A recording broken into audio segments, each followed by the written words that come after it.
What's up, Flannelverse? We are back. We are ready for Week 16. This is Thursday Night Football. We've got the Chargers and the Broncos. I am double-checking my mic right now. But we're going to be going position by position as usual. Quarterbacks, running backs, wide receivers, tight ends. Looks like I'm on the wrong mic. All right, let me switch that. Hopefully I sound better now. I switched my mic up, so it should be coming out of this microphone now. As usual, you can see the sidebar. You can see the order we're going in. Quarterbacks, running backs, receivers, tight ends, defenses, kickers. I will then switch over, take a very brief look at FanDuel, and then I will play around with some lineups, take any remaining questions from you guys. Of course, feel free to ask questions throughout, and if I see them and I have a good answer, I will ask them. I'll do my best to monitor chat. Of course, I have turned on subscriber only mode for chat to try to avoid some of the bots. We continue to have issues with bots in here. And I've got some great moderators in chat, but still have issues. There's too many of them sometimes, everybody trying to build lineups, etc. The good news is subscriber only mode, good mention of, we reached over 4,000 subscribers on the channel this week. Really appreciate you guys supporting the channel, subscribing. Final leg of that on the road to 5,000 subscribers here in the Flannelverse. That is the goal by the end of the NFL season. Still have a really long way to go. So if some of you are not subscribed, would appreciate it if you would support the channel. Subscribe, try to help me get to 5,000 by the end of the NFL season. But enough about the channel. We got to get into this. I'm going to try and get in and out of here in about an hour so that I have time to make my lineups after the show. Just one game here, thankfully, after that 2-game Monday slate. It's a lot going over 2 games. We're going to do 1 game here. There is a 2-game slate on Saturday. I plan to do a show for it. I don't know when. I don't know if it'll be a live show, if I'm going to pre-record something. I have not figured out the details for what I'm going to do for that Saturday slate, but I will be doing something on this channel. All right, let's get into it, though. Let's talk about the quarterbacks here. We've got Bo Nix. We've got Justin Herbert. Give me 1 second here. Starting with captain projected ownership. Actually, before we get into anything, I'm just going to reset this. I don't think anything has changed, most likely, but I just want to make sure that I have all of the updated information here at RotoGrinders with the projected ownership. All right, Bo Nix coming in at 16% ownership at captain. In the flex, Nix coming in at 52.5% ownership. This is not a slate where we have a ton of really highly projected players. And actually this I'm going to have to reset also to see all of them.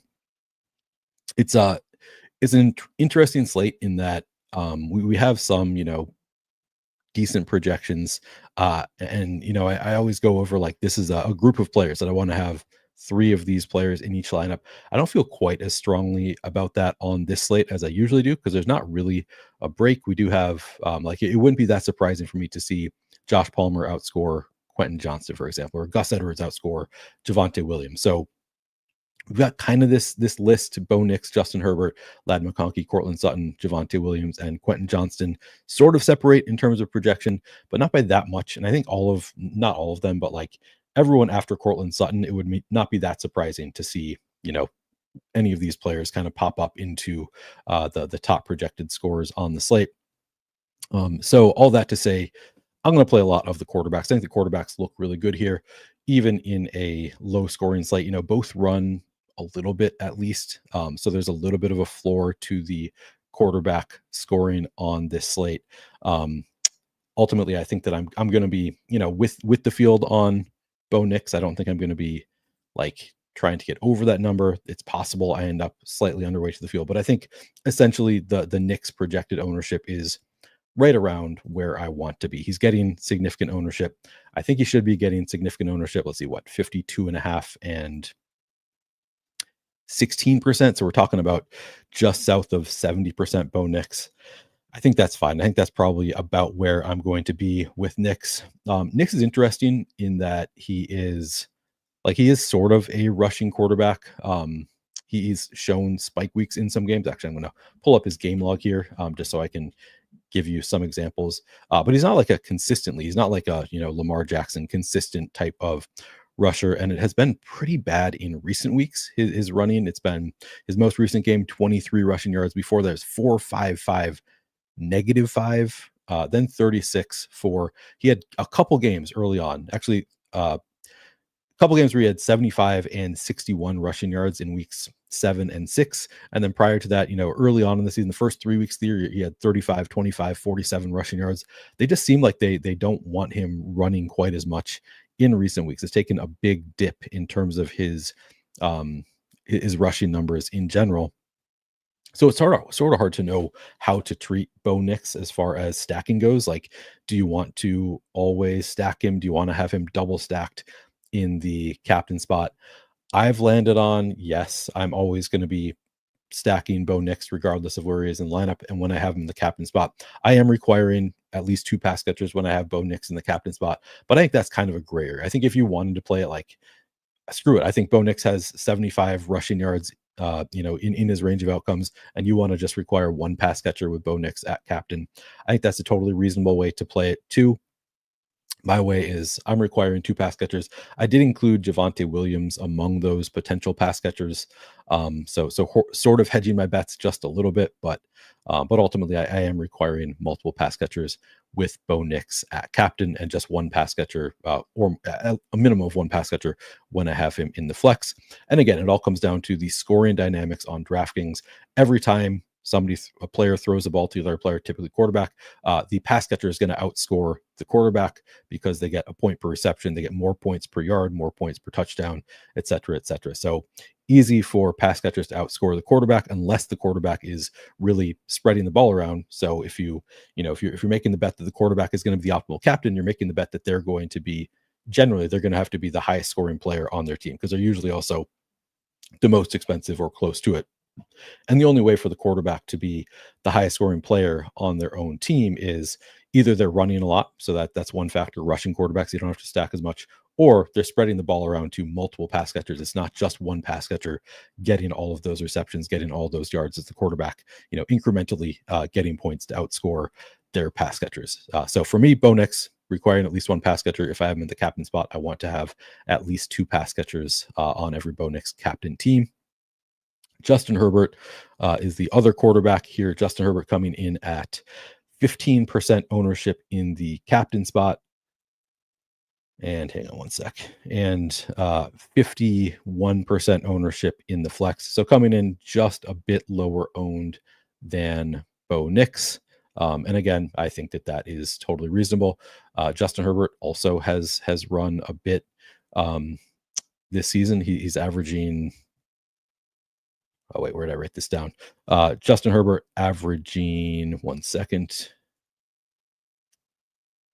16 rushing yards per game, and he has 2 rushing touchdowns on the season in 14 games. He's also been running just a little bit more in recent weeks.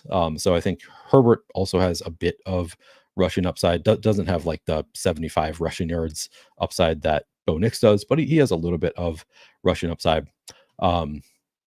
Ultimately, I don't think I'm taking any big stand. Like even in the captain spot, I think both these quarterbacks are getting fine ownership, kind of in the mid-teens there. That feels about right for both quarterbacks. I'm kind of just playing it with the field. Herbert, like Nix, I'm always requiring a pass catcher. If I have him in the captain spot, I'm requiring multiple pass catchers. I did include Kimani Vidal, Vidal, I think is how you actually pronounce that, in his pass catchers when I have Herbert in the captain spot. Vidal could be one of those 2 pass catchers. I think that does it for quarterbacks. Quick and easy quarterbacks you don't have to spend that much time thinking about. They generally look pretty good. They're going to be some of the higher projected plays on the slate. I think both of these are pretty good. There's an old man in chat. Look at that old man. The nice thing about EMAC is he's never even going to try to stream 150 Best Ball Mania drafts. So I'm not nervous about EMAC on that front like I am with. There are some old people making threats that they're going to take my record as the oldest person to ever stream 150 Best Ball Mania drafts. Appreciate you, Robert, reminding everybody, hit the like, subscribe, tell your friends, all of that. Very helpful. Trying to grow the channel here. Commenting also helpful. If you comment under the video after it's over, all of that is very much appreciated. Always appreciate the support. All right, on to running backs. And again, reminder, if you have questions, feel free to ask throughout the show. It's tough because I'm producing, I'm hosting, doing everything here, so I don't always get to everything, but I do my best to try to keep up with chat, at least to some extent. All right, moving on to running backs. Javonte Williams, the top projected running back here. He is, and it's kind of a gross slate for running backs, as you can kind of see here with the projections. Javonte projected for 11.3 fantasy points is the top projection of any running back on the slate. I'm actually curious if it's the same at RotoGrinders. Sometimes you see differences in projections here. But yes, Javonte Williams, also the top projected. I guess that's kind of to be expected. Projected for about 11 fantasy points. In the flex, Javonte projected for 29% ownership. At captain, Javonte projected for 4.5% ownership. I really like it. I think Javonte is going to be probably one of my bigger stands on the slate. And I know that it feels gross. And if you watch Javonte this year, it's like, all right, he's going to get you 1 yard per carry. He's gonna get stuffed at the goal line. Everything feels gross about it. Both Jaleel McLaughlin is out for this game. Jaleel McLaughlin leaving kind of a lot of usage available for these other running backs. And Javonte has had some decent games this year. I think that he could have one here. It is a fine matchup. Recently, the Chargers defense has allowed the 13th most schedule adjusted fantasy points per game to running backs over the past 5 weeks. Javonte fairly inexpensive already, even with Jaleel McLaughlin leading the team in carries over the past 4 games. Javonte Williams still has 27 carries and 13 targets on 37.5% route participation over the past 4 games. I think that we're going to see, the running back usage a little bit more condensed with Javonte Williams and Audric Estime here. Actually, I meant to check something and I forgot to check whether Blake Watson is active for this game. What's up, Debro? Debro says stopping by to say play Estime. Yeah, I mean, I don't hate that idea either. We will get there. Does anybody know if Blake Watson is active? I think he actually had to be called up. So I kind of want to double check that, but I'm going to continue on right now. If anybody could like search Google for me, Blake Watson, see if you can see any nuggets on whether Blake Watson is active. Because I haven't heard anything recently, I think that he needed to be activated and was not, but I am not sure about that. Christy asking what we'll get to tight ends. I like Smart less than I did yesterday because Hayden Hurst is active for this game. And I mean, it's still possible that it's going to be Smart leading the way at tight end for the Chargers. It's just much more of an unknown now. And I think it's going to be more of a committee. So I think it was looking good until Hayden Hurst was active. Oh, Debro coming in clutch. Watson is active. Debro says he will be the running back 3. That's kind of interesting. So we'll have to talk about Watson also. But I think Javonte looks good at 7,600. Not getting crazy high ownership. I particularly like him, by the way, in the captain spot where he's getting just 4.5%. I think I want to be over that 4.5% number, and I will probably regret it by halftime after I watch Javonte Williams carry 4 times for 8 yards in the first half. But I think that there is upside here. I think that if he gets rolling, they might allow him to just keep rolling. He's fairly inexpensive and not getting a ton of ownership. And I think there are paths to Javonte just getting big usage here. It's interesting with and I kind of love and hate Broncos slates on Showdown because you can just like randomly, we had a Showdown slate a few weeks ago where it was like, okay, Jaleel McLaughlin was the guy that we largely like. There was nothing in the game log to suggest that they wanted to give, or the coach speak to suggest that they wanted to give Jaleel McLaughlin a large workload. And then just randomly, he was like, he ran well early on and they just gave it to Jaleel McLaughlin over and over. And that has been the case in recent weeks. So I think Javonte, like if he's running well, they could just let him keep going with it. Brandon, you're hurting my feelings here. Brandon says Estime stinks. Estime, I believe, was my like 3rd highest drafted running back in best ball. I am still hopeful about Estime.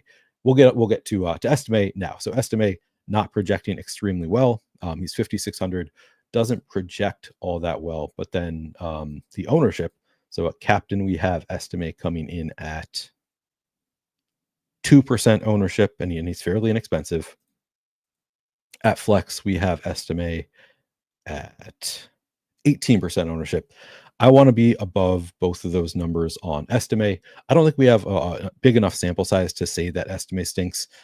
He has not like proven himself, taken over any kind of role. But with Jaleel McLaughlin out, like I think it, I guess you throw Blake Watson in there. I guess we still do have three potential options, but I think it makes it a little bit more likely that Estime is the guy that, if he gets a 6-yard carry on his first attempt, suddenly it's going to be Sean Payton's going to say, all right, let's keep rolling with him. So I think that Estime, because of the low price and the low ownership, I think that he's pretty interesting. Elbogie says Estime too expensive.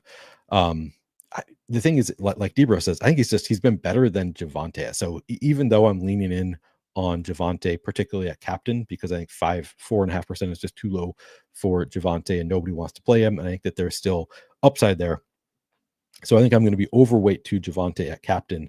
I still like the bet on Estime. And you can play them together. I don't know how many lineups I'm going to have with both of them together, but I think it is viable. Like just hoping that the Broncos just decide to run it quite a bit. But with Jaleel McLaughlin out, we're just taking out a lot of the running usage in recent weeks. So a lot of opportunity opens up for Estime and Javonte. And because they're both pretty inexpensive and nobody's excited to play them on a showdown slate, I think like I wouldn't be recommending them on a full slate, but on a showdown slate, like I think they're pretty strong bets at this level of ownership. Over the past 4 games, Estime has 17 carries and 4 targets on 6.6% route participation. So 1 target per game, 4 carries, just over 4 carries per game over the past 4 weeks. But McLaughlin, kind of a big void there with McLaughlin out, and Estime is only 5,600. And we've seen the weird Sean Payton usage with his running backs where you just show him something, he's going to start leaning on you. So I think both of them look like pretty strong bets. And then Brandon asks thoughts on Watson at 200. I think I'm going to like Watson. I think, this could be a spot where, let's see, does he have projected for about 2% ownership at 200? I think he's probably the best $200 play on the bet. And I'll definitely be taking an overweight stance, like significantly. Like I might have 5x this, I might have 10% Blake Watson, something like that. Because as we've noted, like Javonte has not shown us anything. So I realize I'm sort of telling you play Javonte, but also play all these guys who could have bigger roles because Javonte stinks. I know that sounds kind of counterintuitive, but I think that like in different lineups, you should be making different bets. Generally, I wouldn't play all 3 of them together. Certainly, you could play 2 of them together, but I think Blake Watson is a pretty strong bet from the standpoint of we haven't really seen anything from Javonte all year. Estime, I'm hopeful, like still hasn't had many opportunities. I think he's a pretty strong bet. Just based on the like he might be better than he's shown so far. But then Watson's only 200, doesn't really need to do all that much. And who knows, maybe he actually did show a little bit of juice. Actually, let's take a look. There was a week early in the year where Blake Watson appeared to be taking on a bigger role. I guess it was, wait, is this right? Am I thinking of somebody else? I thought that there was a week where Blake Watson had a bigger role. It appears that I am misremembering. Who am I thinking of?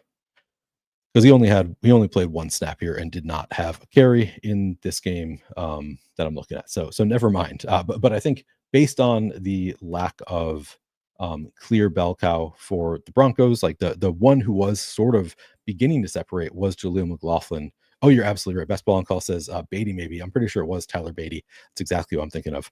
But because we haven't seen a clear separator of Estime and Javonte Williams, I do think that Blake Watson is a pretty strong bet here. Does Estime get goal line carries? Already asked. All right, let's check. So I'm going to pull up the advanced rushing. Now let's go the past 5 weeks, see if he's gotten any.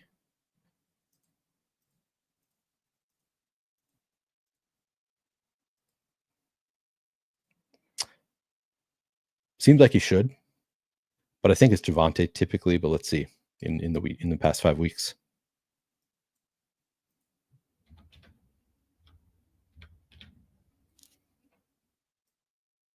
All right, inside the 5, Javonte has 50% of the teams inside the 5 carries over the past 4 games.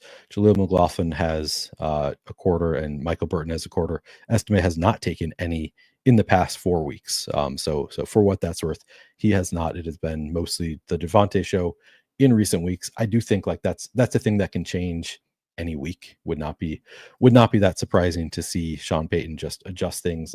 He's willing to adjust when things are not going how he wants them to. So yeah, ultimately I like the Broncos running backs is the takeaway here is I think all are pretty good bets at their price tags and at relatively low ownership. I think I'm not sure that I'm going to have an overweight stance on Javonte in the flex. I'm fairly certain I'm going to have an overweight stance. I am certain that I'm going to have an overweight stance on Javonte in the captain spot. I think both Estime and Blake Watson, I'm definitely going to have an overweight stance in the flex. I think both just look like good bets who are like inexpensive. And for me, like Watson, it's mostly because he's 200 and we don't have any other great $200 options. And I think like there are opportunities to be had there. He can prove himself if they give him a chance early, he does anything with it, he's going to get more chances. Yeah, we'll get them in any case if he is in favor tonight. Yeah, talking about Estime, yeah, that seems like if he's running well, like they would have no reason. They're not going to take him out, I wouldn't think, for Javonte at the goal line. So I agree with you on that. Boogie asks, is Estime a good pass catcher? He's not really involved in the passing game at all. I couldn't tell you if he's actually good. I think that there was I kind of heard multiple things coming into the year. I sort of had mixed mixed signals as to whether he's a good pass catcher.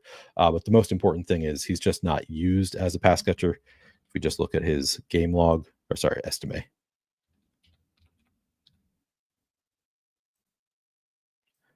It is 1 target on 5% route participation last game, 0 on 8, 0 on 2. Like they're not trusting. We did have this 3 target game on 11% route participation, but in general, they're just not using Estime as a pass catcher. I don't expect that to change. Maybe it could. Does anybody else have a strong opinion on whether Estime is a capable pass catcher? He's not used as a pass catcher, and I don't think that is likely to change in any significant way. All right, on the other side, we have J.K. Dobbins obviously has been out for several weeks now, so we have sort of a sample size on what to expect from the Chargers passing game, and I'm going to read off my notes here on the Chargers. So over the past 3 games without J.K. Dobbins, this is how it has broken down, and I'll just tell you ahead of time, hasn't been great for anybody. It's been like the running backs have just not had usage. So this is over 3 games. Over the past 3 games, Gus Edwards has played 41.7% of the snaps. He's had 24 carries, so 8 carries per game, and 1 total target in those 3 games on 19.6% route participation. He did have the only running back carry inside the 5-yard line over the past 3 games. So not a great role for a $7,000 player. Kimani Vidal has played 48.3% of the snaps, so more snaps than Gus Edwards. He has 15 carries and 4 targets on 32.4% route participation. So that's 5 carries per game and just over 1 target per game over the past 3. Hassan Haskins has played 5.3% of snaps, has just 1 carry and 0 targets. So there was a little while where it was looking like Hassan Haskins was maybe taking on that goal line role. That seems to have gone away. I don't think we have to worry that much about Hassan Haskins here. There were also, here, I'm going to pull up the Coach Speak Index Discord. There was a note on Kimani Vidal screwing up in pass protection last week. And I thought it was sort of, I'm going to read off the quote to you so you can kind of read for yourself, and I'll tell you my thoughts on it. Offensive coordinator Greg Roman on the 16th said, there are some pass protection reps yesterday that I think Kimani Vidal would like to have back. Some good learning experiences there. He's done a pretty good job all year in pass pro. We trust him back there. He's had some pretty spectacular ones. Young guys in pass pro is universal. They got to learn. These are great learning opportunities for him. I know he's going to grab it, learn from it, take it to heart, and become better because of it. So my thought is they're going to continue to give Kimani Vidal opportunities because Gus Edwards has just not been very good to me. So, and we can take a look at the ownership here. We have Kimani Vidal coming in at 23% ownership, Gus Edwards coming in at 22% ownership in the flex. In the captain spot, we have Kimani Vidal coming in 4% ownership, Gus Edwards also 4% ownership. So the ownership is really similar between the two. I prefer Kimani Vidal as a bet. It's pretty close. But overall, I am going to prefer Kimani Vidal. Gus Edwards is going to be a bit of a fade for me at around 25% total ownership. I'm going to be underweight to Gus Edwards because he just hasn't really shown us anything. He has not shown the ability to, he does not have a single rush for over 15 yards on the season. Kimani Vidal has just one 16-yard rush on the season, but kind of notable that Gus Edwards in 87 rush attempts, his highest yardage rush is 12 yards on 87 carries, whereas Kimani Vidal has 33 rushing attempts on the year. His highest is 16. So he's already beat Gus on like just under a third of the attempts.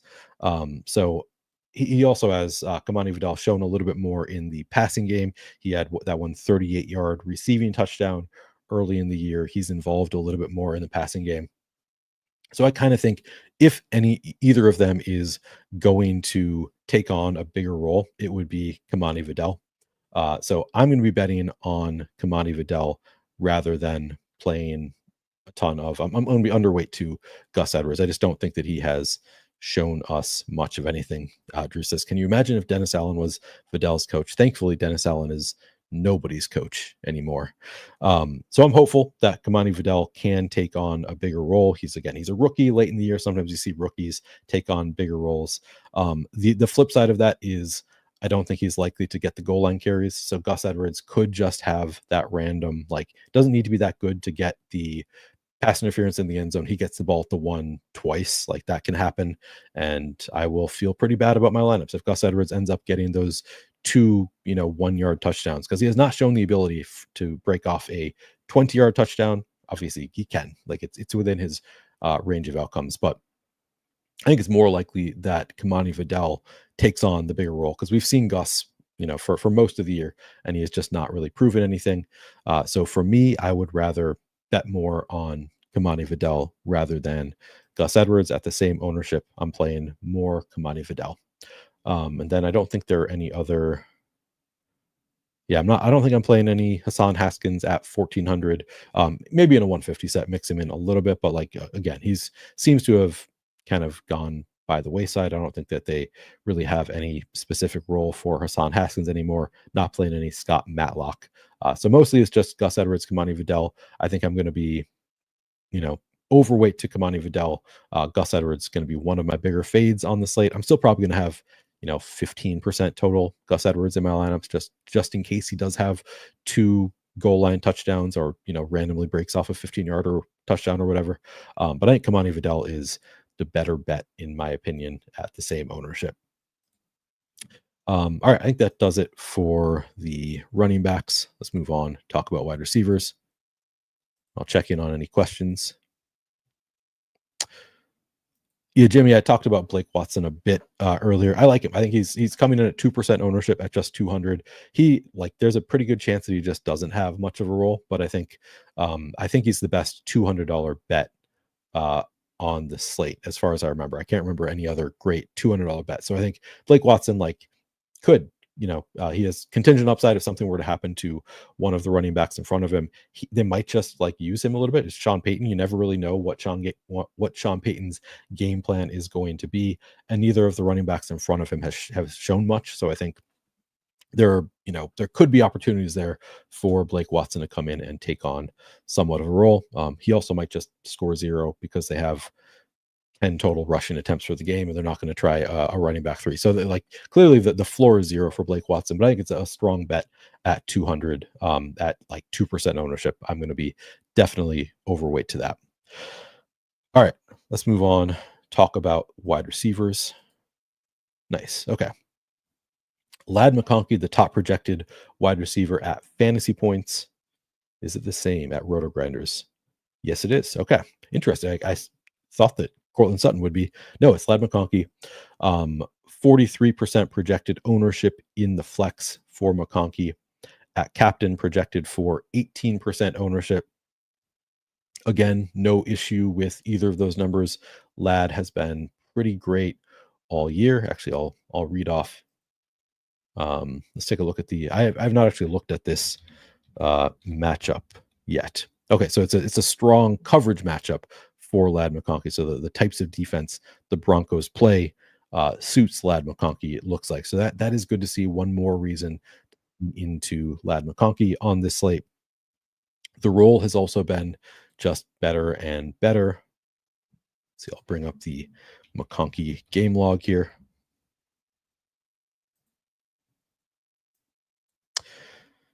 I guess last week, back down to his usual 7 targets, which he gets like most often 7 targets. But 7 targets last week on 83.8% route participation. Week 13 was when he was really starting to break out, got hurt in the second half. He had like 9 targets in the first game, or 10 targets, in the first half. I believe he had the most targets that he had all year in the first half of this game. And then he got hurt in the second half, so was stuck at 12 targets in the game in week 13, missed week 14, came back week 15, saw 7 targets again. He's been good. He's been like clearly their best receiver. The field's going to be, as we can see here, the field's getting there 18% at captain and 43%. So around 61% ownership going to Lad. Again, we don't have that many great projections on this slate, and Lad is one of those great projections on the slate. He looks like a really strong play here. Over the past 4 games, he has 34 targets on 84.9% route participation. He also, Broncos defense has allowed the 7th most schedule adjusted fantasy points per game to wide receivers over the past 5 weeks. So it's been, Broncos, we think of as being a pretty strong defense, but they have not been nearly as good in recent weeks. As you can see here, I want to look at specifically at slot receivers. Okay, here it is. Slot receivers also above average. So that's promising to see because Lad lines up in the slot quite a bit. So everything looks good. The matchup looks good for Lad. The usage is good for Lad. The ownership going to be there. The ownership is warranted. I'm going to be with the field at around 60% Lad McConkey. That feels about right. Behind Lad on the Chargers, we have Quentin Johnston. Quentin Johnston projected for 23% flex ownership. At captain, Quentin Johnston projected for 3.5% ownership. I think that's a low enough number that I might want to get on top of 3.5%, not by like a ton, but he's shown some big spike weeks on the year. Really terrible coverage grade for for Quentin Johnston. So that is worth noting. The bigger thing for Quentin Johnston is, does he just catch the ball when it is thrown to him? Because he can break off big plays when he does catch the ball. But that is notable that it is a bad coverage matchup for Quentin Johnston. Even though overall it's a nice spot for receivers against the Broncos in recent weeks. Maybe not the best coverage for Quentin Johnston specifically. Low enough ownership that I think I'm going to be probably pretty close to the field there. I might come in overweight to the field at captain, underweight at flex. It's not my favorite play because he is 8,400 and getting some ownership and does have kind of issues with drops, but he has several spike weeks already on the year. We know that he can. So even at 8,400, like he's not unplayable given his usage on the season. We can pull up the game log here for Quentin Johnston. Last week, 9 targets on 65% route participation. Week 14, and week 14 was without Lad McConkey, 7 targets on 75% route participation. So 16 targets over the past 2 weeks. I mean, that's pretty strong usage for Quentin Johnston. They clearly view him as their wide receiver too. Just 4 targets in week 13, 5 in week 12. I think this is the game where he had several drops in week 12. That was a primetime game where he just let us down big time. But in general, like they've been treating him like a wide receiver too. That probably continues. So the ownership as much as, I'd like to get away from Quentin Johnston. If he's just at 23% and 3% at captain, I think I come in a little bit over that number at captain. I might come in close to or maybe a little bit under 23% in the flex for Quentin Johnston, just because I think this is a slate where you can leave some salary on the table and still make some really nice lineups. And I think getting away from $8,400 Quentin Johnston a little bit is one way to do that. So I probably end up a little bit underweight to the field on Quentin Johnston, but honestly can't really argue too much with that number. Then we have Josh Palmer, who, air yard king. Get those penalties. Palmer just 6,400, 20% ownership in the flex. At captain, Palmer coming in at 2.5% ownership. I think those are fine numbers. I probably come in overweight to that number on Palmer in the flex. We can take a look at the coverage grade for Palmer. It's basically a neutral matchup for Palmer. Expected fantasy points per route run just 0.28. So even with Quentin Johnston having the much worse coverage grade, he still just projects for more fantasy points per route run because Josh Palmer has done absolutely nothing all year. But the matchup is fine. He's a lot cheaper than Quentin Johnston. The usage also kind of fine for Josh Palmer. Not great, but last week, Josh Palmer, 3 targets on 76% route participation. So the routes are always there for Josh Palmer. It's just, I gotta hang on. The routes are there, just the target's not always there. But it was 3 targets last week. The week prior to that, 9 targets on 83.3% route participation, then back to 1 on 69%, then 8 on 82%. So it's kind of all over the place in terms of targets for Josh Palmer.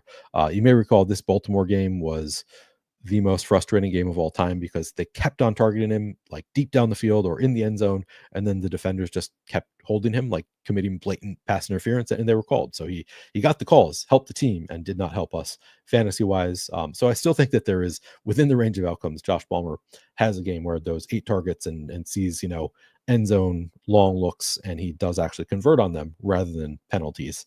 So I think he's a strong bet at 20% ownership in the flex. At 6,400, I think I'm probably going to be a bit overweight to that on Josh Palmer. I think I like him better. I think he's a 2% in the captain spot. Fine play, not like some huge priority. And then DJ Chark, Darius Davis, Laviska Shenault don't look particularly strong. DJ Chark, again, that was some interesting coach speak. I'll read off the coach speak on DJ Chark because you can make of it what you will. On the 16th, Greg Roman said, "If we're out on the field for more plays, DJ Chark will get more plays." So what does that mean? I don't know what that means. If they're out on the field for more, he will get more plays. The usage has not been great for DJ Chark. His game log last week, 22 participation, 2 targets. The week prior to that, so this is week 14, was without Lad McConkey, 1 target on 31% route participation. But I guess it's worth noting he had a couple targets, 22% route participation last week. I don't know. He's a dart throw, I think is all you can really say about DJ Chark. At low ownership, a fine dart throw, not somebody that you can really count on, but 4% ownership at 2,000. He's got big play abilities, I think. So I think he's a fine bet at 4% ownership in the largest field contests, but not somebody we can have any kind of real expectations for. Like Darius Davis, I don't know, similar, I guess. You can play not with any kind of confidence. You're kind of banking on it if you're playing them. I think Chark probably the slightly better bet just because a little bit more big playability, I think, and more opportunities in recent weeks. But all of them just kind of dart throws beyond the top 3 receivers there for the Chargers. All right, I'm going to flip to talking about the Broncos, but I'll check in on chat first, see if we have any questions or anything. Let me get rid of this bot. All right. Just reading Choke Hold'em's comment. 1 second. All right. Kicker love, yes. We will get into kickers in a bit, but yes. DK large field GPP, and I haven't scrolled up all the way. Are you willing to play guys like Franklin in the captain? I'd say I'm willing to. I just let the optimizer kind of tell me, like I set a cap and let the optimizer decide my captains for me. I don't think Franklin is the one that I would necessarily put in there. If I were hand building, I'd be a little bit more inclined to go to Vele or Mims if I'm going to like a secondary, tertiary Broncos receiver. But yeah, I like if I get a little bit of exposure to Troy Franklin at captain, certainly I think he's capable of having a big play. So yeah, I think he's fine in large field stuff. All right. Sean wanted me to look at how often Lad is used out of the slot. I mean, it's a good amount.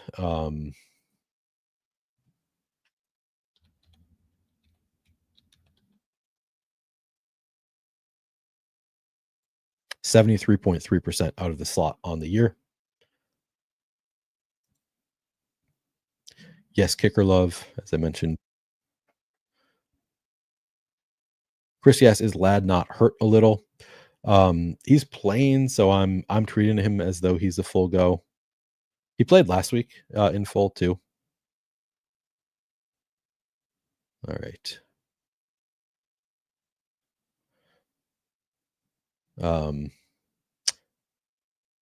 Yeah, I don't think we're worried about any kind of a like shadow matchup. I guess I can see if Surtain if we have any concerns about Surtain.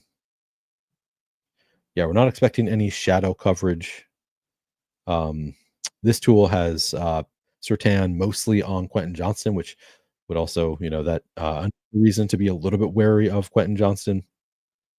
But looks like according to the wide receiver cornerback matchups tool, a slightly negative matchup for all. But again, Lad McConkey's matchup looked great according to the coverages that the Broncos play. So make of that what you will. All right.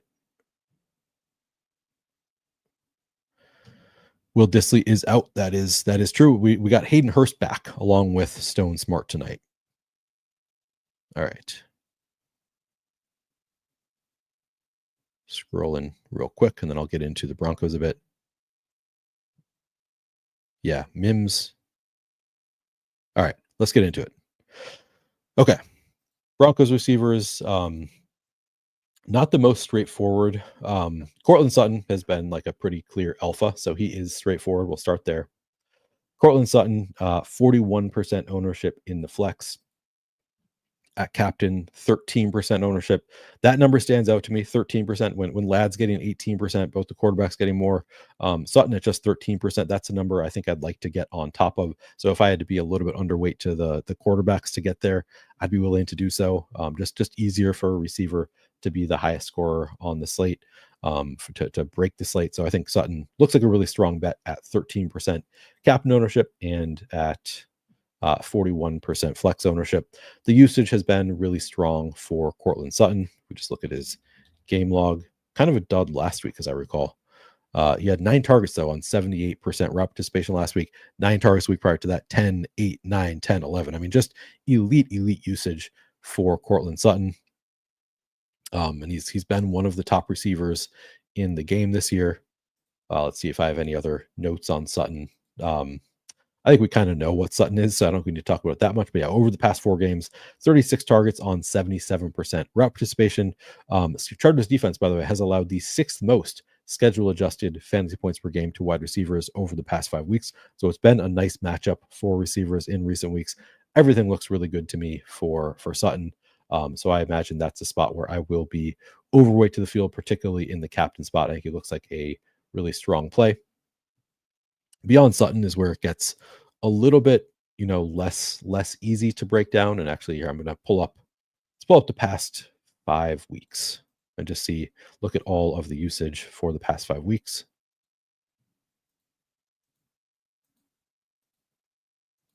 They did not play in week 14. So I guess we can go 6 and look at their past 5 games.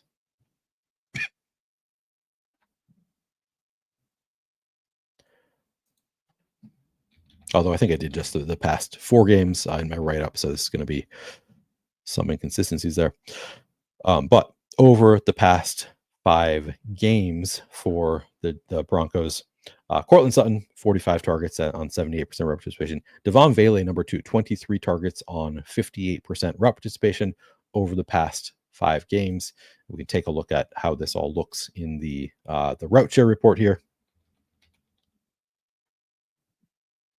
So Sutton just been very, very consistent in his route participation. Devon Vele actually dipped a little bit in recent weeks. He was up at 67%, 66%, then down to 55, 53, 54. I don't know what to make of that dip for Devon Vele. I'm not overly concerned with it. I suspect it kind of continues around 50% plus. I think he looks like a pretty strong bet. Let's get into Vele a little bit. 23% ownership. He's only 4,000 at 23% ownership. I do think that Vele is somebody that I'm probably going to end up a bit overweight on. Again, trying to leave a little salary on the table, trying to avoid dupes. I think Vele just looks like a pretty strong bet at 25% total ownership at 4,000. Not like the strongest bet, but because I'm a little bit concerned about the fact that his route participation has dipped in recent weeks. But overall, because he's not getting a ton of ownership, I think I'm going to have a good amount of Vele. Also worth noting, Chargers defense has allowed the 5th most schedule adjusted fantasy points per game to slot receivers over the past 5 weeks, and Vele has lined up from the slot 54.7% of the time. So again, you just look at schedule adjusted over the past 5 weeks. It's a great matchup in general for Broncos receivers, but it's a particularly great matchup for receivers from the slot, which is Vele has been their primary slot receiver. So because it's a nice matchup for Vele, he's still running over 50% of the routes. He's not getting crazy high ownership, and he's only $4,000. I imagine I end up a bit overweight to the field on Vele at 25% overall. Then behind, so Vele and Sutton, Mims next up. He's only 4,400, and the receiving work has been sort of interesting for Mims. So this again over the past 5 weeks, just 25.4% route participation, but 18 targets over those 5 games. So even though he's not running that many routes, he is getting targeted when he's out there. And then he also has 10 carries over the past 5 games. Let me pull up my notes on Mims. And also the coach, because been we're trying to find ways to get the ball in his hands, and they're doing that. So they're giving him carries, they're giving him designed looks.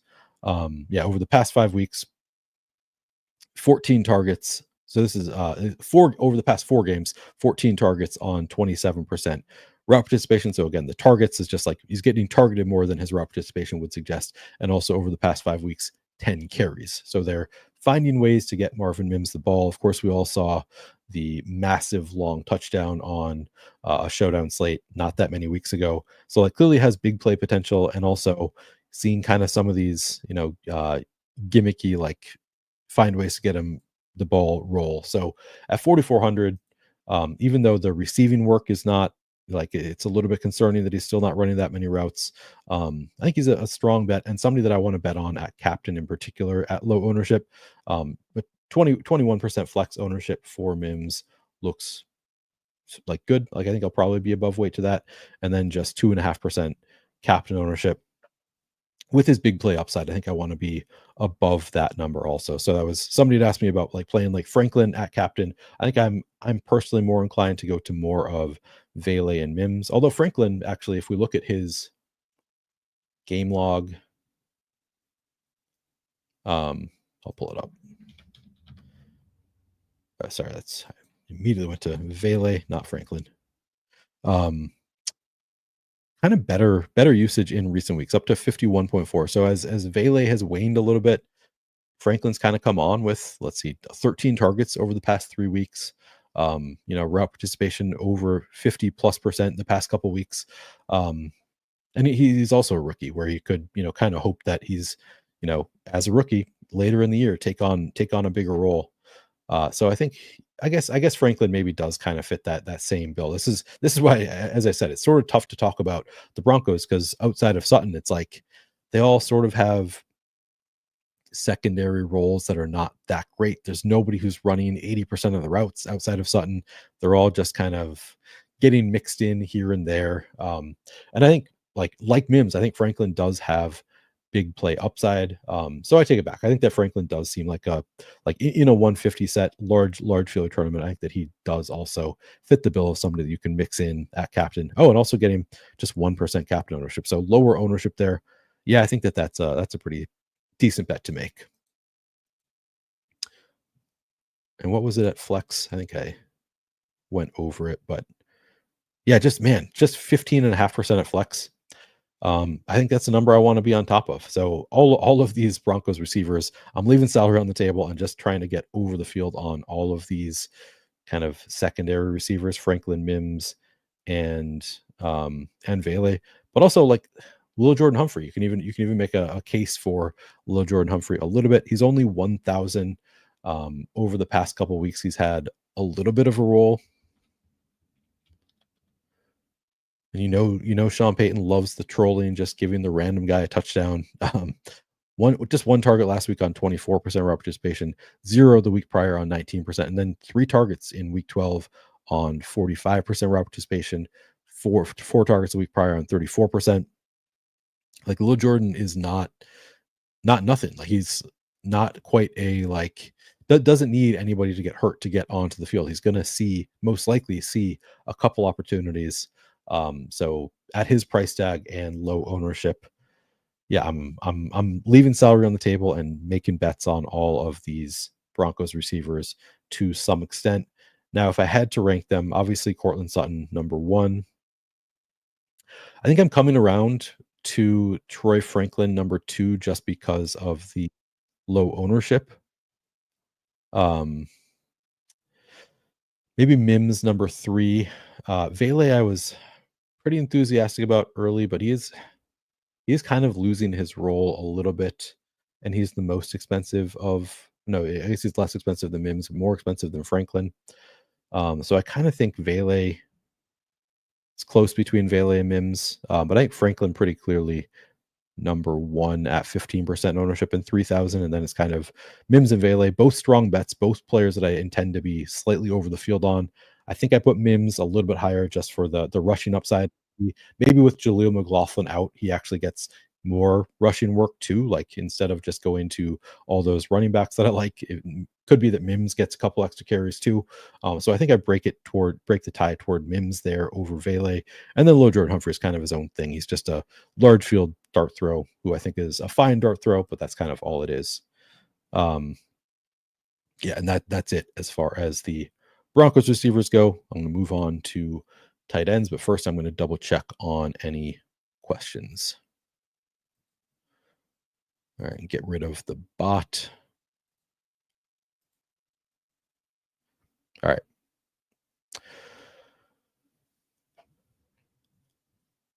Man. See, I think Brandon is taking care of the bots, and then for some reason they still show up in StreamYard though. So I still see them, even though he's doing a good job taking care of them. All right, a lot of questions here. I'm not going to do all of them. All right. I saw a question. Clint asked, "Where is Adam?"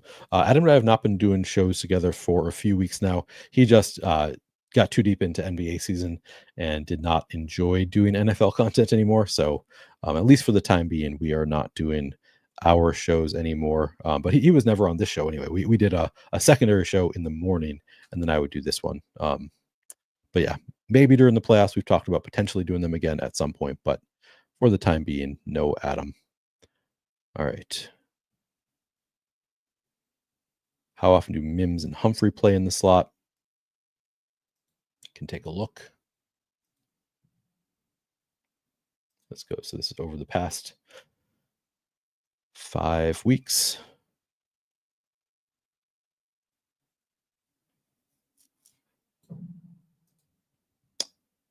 Humphrey, 44% of his routes from the slot. Mims, 36% of his routes from the slot. So yeah, and I listed Vele after all the other receivers, but he is running the most from the slot and is a good matchup for slot receivers. So man, it's like I said, tough to break down the Broncos. I kind of like all of them. I kind of think they're all pretty good bets at relatively low ownership.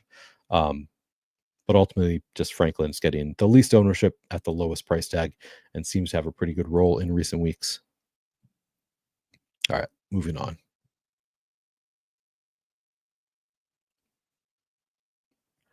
Who are we trusting with a touchdown tonight? Mims? I mean, you'll want to if you have them. All right, let's go. All right. Moving on. Somebody tell me to hurry up. It's not my style. I don't hurry up. I'm not a hurry guy. All right, we're moving on to tight ends. And a lot to talk about with the tight ends also.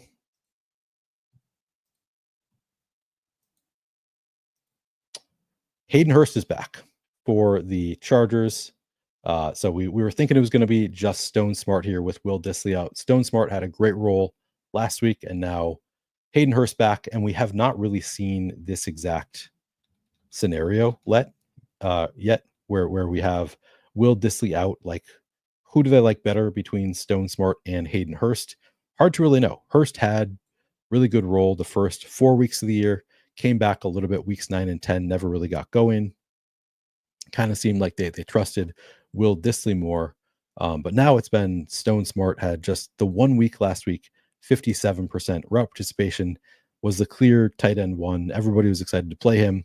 And then got the news late last night. Hayden Hurst going to be activated. He's been practicing in full. Really hard to know what to make of the tight end situation. So this has been one that I've just been saying, I'm going to kind of let ownership dictate how I play the Chargers tight ends. So we have Stone Smart is 4,200, getting 25% flex ownership. Hayden Hurst, 1,600. Okay, and this is, let me look elsewhere. Actually, I'm going to reset this, see if this is updated.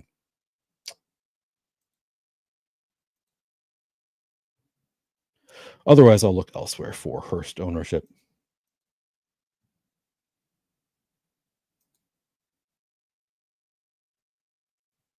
All right, I'm going to look elsewhere.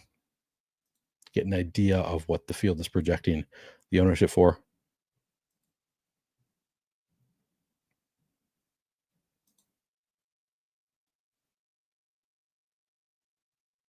Okay.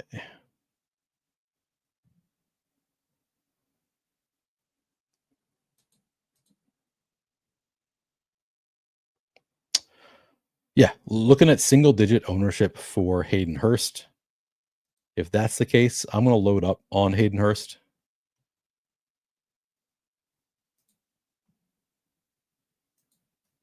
Double checking other places. Everywhere has Hayden Hurst under 5% projected ownership. At sub 5% ownership, I think he's a really strong play. Like he might just be the tight end one here. Definitely not certain after Stone Smart got pretty strong usage last week. And I'll show you Stone Smart. Actually, I'll look at game log. Like, I'm not convinced that Hayden Hurst steps right in and takes back this role after a Stone Smart 57% route participation, 6 targets last week. But they hadn't really been using a ton of Stone Smart prior to Will Dissly's injury. Like, it was clear that Will Dissly was ahead of Stone Smart. It's not clear to me that Stone Smart is ahead of Hayden Hurst. Like, Hayden Hurst clearly is the veteran tight end here. And he's cheap. Hayden Hurst just 1,600. So I kind of like Hayden Hurst at 5% ownership. That's a player that I will be. I shouldn't even say kind of. I really do like Hayden Hurst at very low ownership. Really wide range of outcomes. He could be just the backup tight end. He could be kind of a zero, but he's been practicing in full. He's 1,600. He's the vet who was the starter coming into the year. So at sub 5% ownership, I like Hayden Hurst quite a bit. I'm going to be leaning in there. I'll be 20% Hayden Hurst, something like that, which would be well above the field. Stone Smart, I loved him early before Hayden Hurst was back in. Now it's, if we could guarantee he's going to get 6 targets again, I would want a good amount of Stone Smart at 4,200. But I think that's a little bit dicier now. I think I'm probably going to be sub 25% ownership. I'm going to be a bit light on Stone Smart and heavy on Hayden Hurst. At captain, Stone Smart getting 5% ownership. Again, I think that's fine, I guess. If you want to make the bet on he will just retain that tight end one role and get 6 targets, I think that's probably a reasonable number there. Hayden Hurst, again, not going to get any captain ownership. I might have a share or two in a 150 set. And then I don't really think we need to worry about Tucker Fisk. Even with Will Dissly out, like we didn't see any other tight end other than Stone Smart really take on much more of a role. So with Hayden Hurst back, you can make the like dart throw, hope for a touchdown in a 150 set, fine, but no priority there.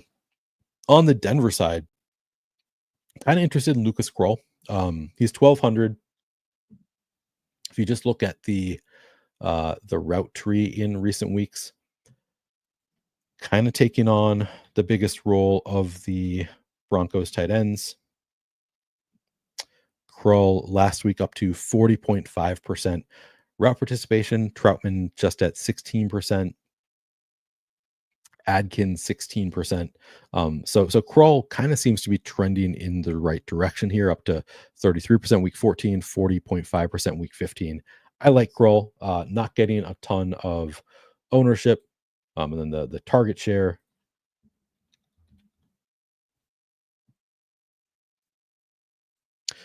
Hasn't really seen the big increase in target share, 8.6%, 6.1% the past couple weeks, but at least seen some targets, more than Adkins or Troutman in both of those weeks.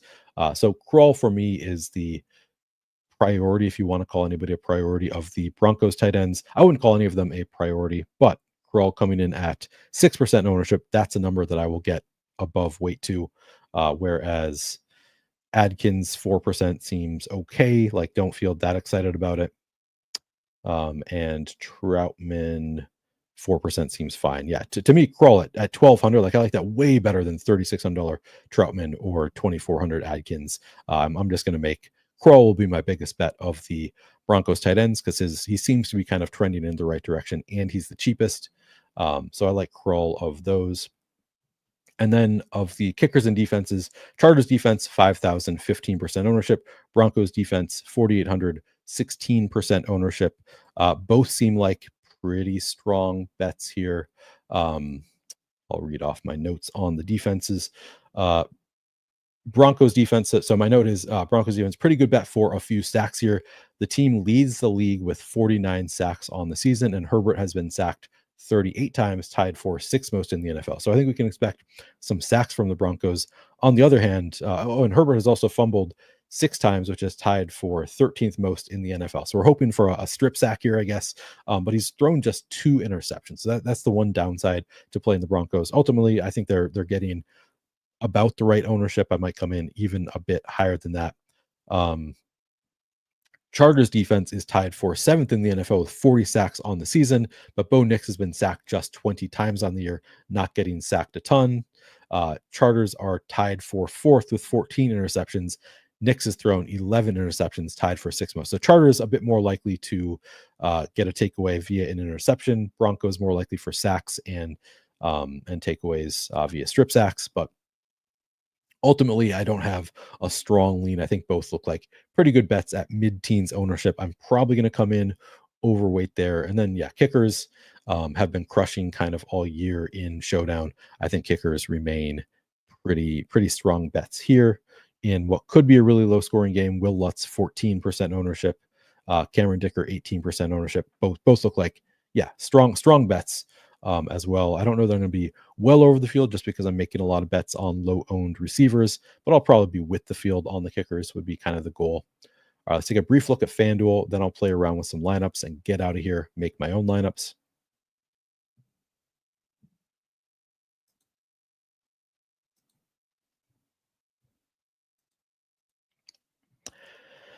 At MVP, Justin Herbert coming in 24.5%, Bo Nix 24.5%.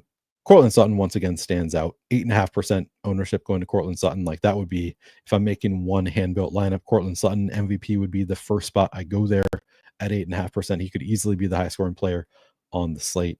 I think, McConkey at 14% seems like a pretty strong bet. Both quarterbacks they're fine. It's just that's a lot of ownership going there. So I would like to, in large field stuff, easier to separate by playing Courtland Sutton at MVP. QJ 2.5% looks like a pretty good bet. I actually think you like the kickers and defenses at MVP are decent bets on FanDuel. And then in the flex, see if we can find any really low owned plays. I like Vidal he's just 7,000 at 20% ownership. Here I like him like way better than Gus Edwards, where there's a $5,500 difference. Much prefer Vidal there. Sutton again, 28% ownership looks pretty good. QJ 18% flex ownership is a strong bet. Vele 13% ownership on FanDuel looks really good. Kroll just 5,500 and getting 4% ownership. I like that. Low Jordan's fine. 3% ownership. That's low enough that I have interest there. Troy Franklin, 9.5% on FanDuel looks pretty good. Mims, 15%. So a lot of the same kind of value plays look good on FanDuel also. All right, I'm going to play around with some lineups, take any questions, check in on chat, and then play with lineups. All right.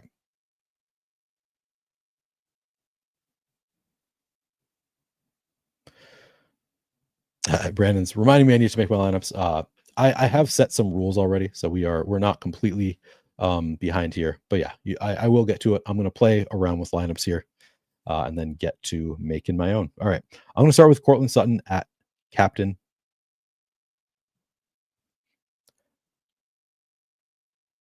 Could go Estime, could go Javonte. Let's throw in Troy Franklin. I think he's a pretty good bet here.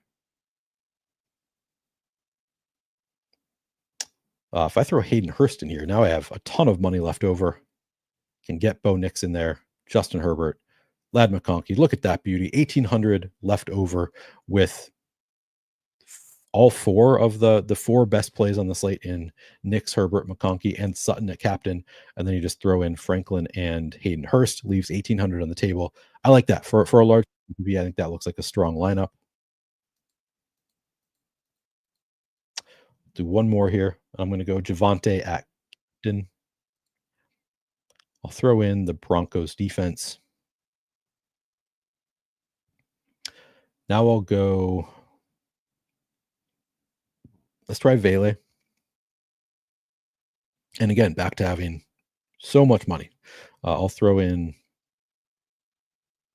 Vidal, Nix, Sutton. This one has 30. That's too much money left over almost. I could upgrade one of these players to. I don't feel like I necessarily need to. I mean, I could upgrade Vidal to McConkey. There you go. 800 left over. Broncos onslaught. That looks okay. I don't hate that.